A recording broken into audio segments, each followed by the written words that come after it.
Once, there was a great and honorable hat master named Moore. He was walking on this day down a crowded market in a well-known city, the tall brick buildings lining the roads by him. There were people everywhere, left and right, milling about, the smell of freshly cut meat and the din of people speaking and selling their wares, and the exchange of money happening all around him. But it was not this that caught his attention. Oh no. In the throng of people coming toward him, he saw there a hat master. He was certain it was a hat master. Oh, there were so few of them left now, so very few. To make sure, Moore reached up and gave the traditional salute of the master with 3 raised fingers. Whoa. No. Okay, out of here. Don't listen to Marie. Don't listen to a word she has to say, or she will deceive you. For you see, there was indeed a great and honorable hat master. But his name was not Moore. Oh no. His name was Matt. Yes. Shush, liar. Matt had been traveling around the globe, seeking out other hat masters where they may be, going to them to learn their secrets, all the things that they had to offer him, and study with each of them from one country, one city to the next. For indeed, the numbers of the hat masters had been declining, and he feared that their knowledge would be lost.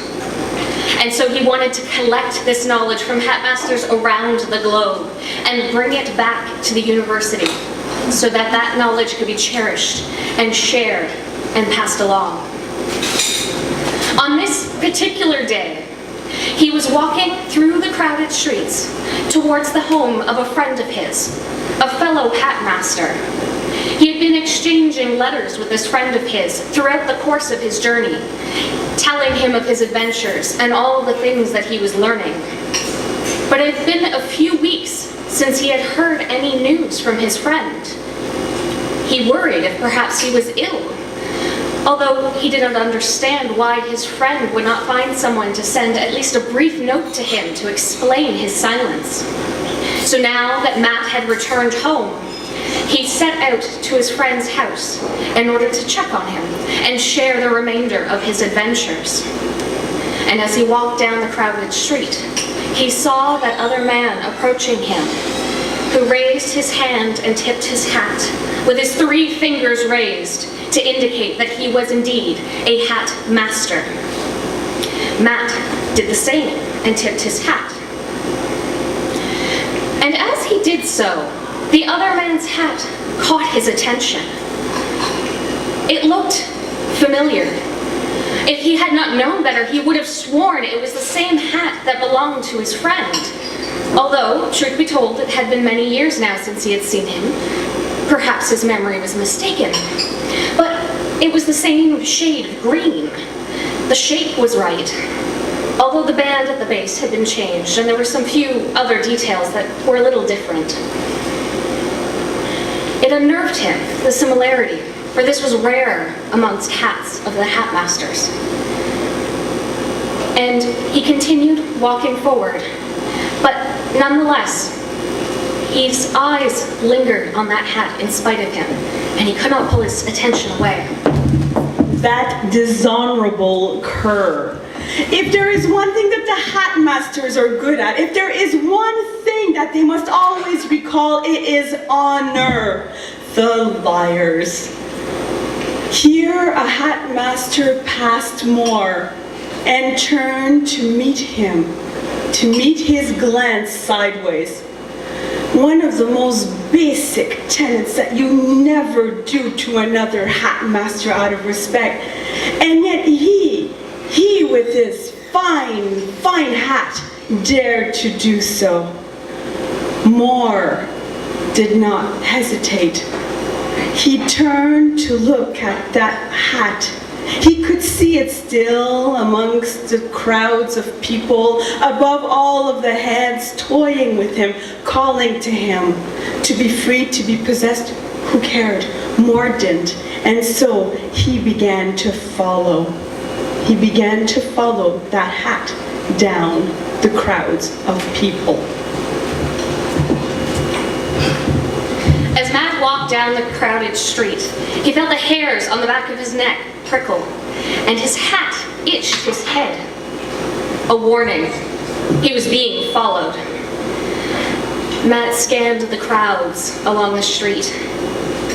There were too many people, too many innocent bystanders, should it come to a confrontation. His friend's house was another couple of streets up, but he saw, just a couple of shops up, there was a small passage, hardly a passage even.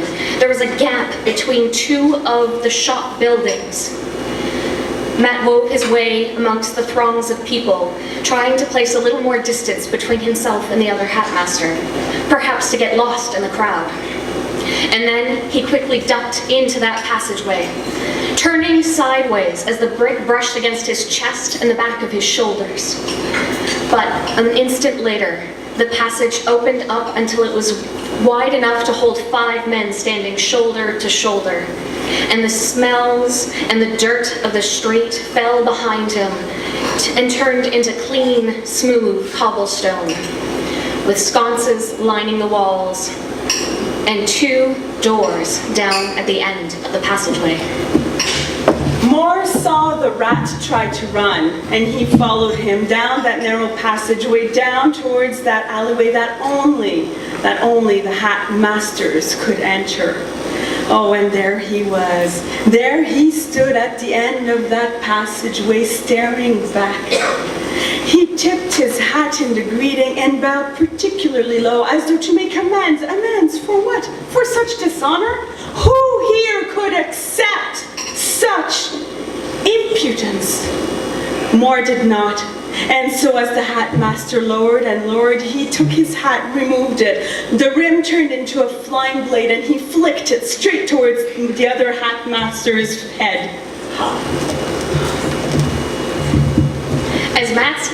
As Matt broke eye contact with the other hat master for just an instant, he felt his hat tighten suddenly and sharply around his head. Another warning. He stood and raised his cane in front of him, blocking the hat and sending it flying against the wall, where it bounced and headed back to its master. Moore caught the hat quickly, the blade rectifying itself back into the material to not damage his master. Moore flicked his cane and it turned into a sword, and then he attacked, charged, screaming, a scream that did not echo, for hat masters do not echo, and he went after his prey. Matt saw the other hatmaster charging at him with his sword drawn.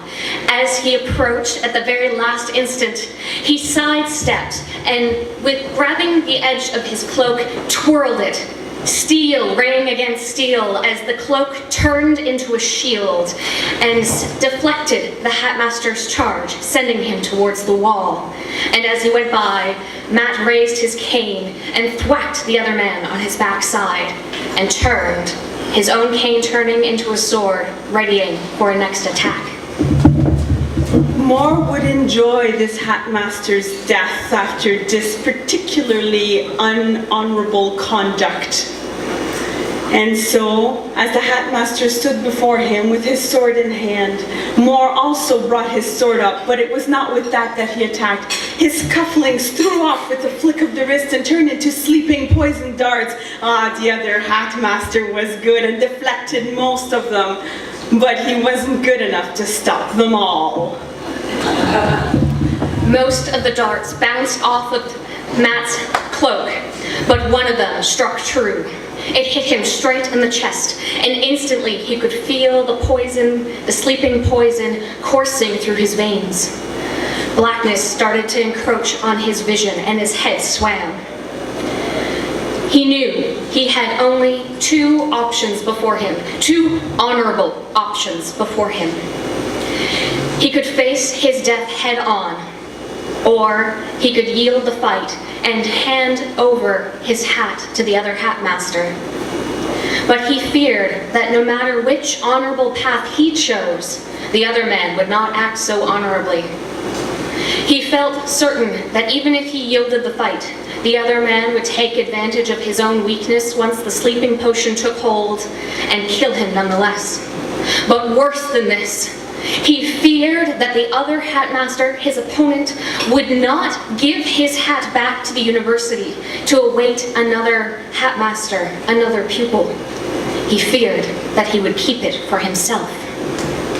And as these thoughts coursed through his mind, he felt his control over his hat slip for just an instant. So there he was on his knees, his hat lowered, the control weakening. Moore approached him with his sword. He lifted it up, and then,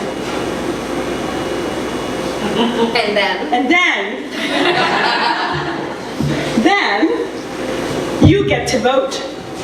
Whichever hat has the most money, you'll get that ending. Either Matt or either Moore will win, or you can give Matt a hug because he has split personality like nobody's business. Carrie, my lovely roomie, will be going around showing you both hats. Nicole and I will stay out of it. Please vote, and we will give you the end after the break. Remove your hat, loser! You curs, all of you, you voted for a dishonorable, murderous thug. There's what's wrong with society. What's wrong with you guys? How could you vote for your heart champion? I love you all. So, Moore stood before Matt. Matt's head lowered. The poison dart had taken hold of Moore's adversary. Moore took his sword and hit down, but struck stone. Smoke filled the passageway, and suddenly the other hatmaster had vanished. He would not be taken so easily, not by another hatmaster. And so he began to bang his heels rhythmically.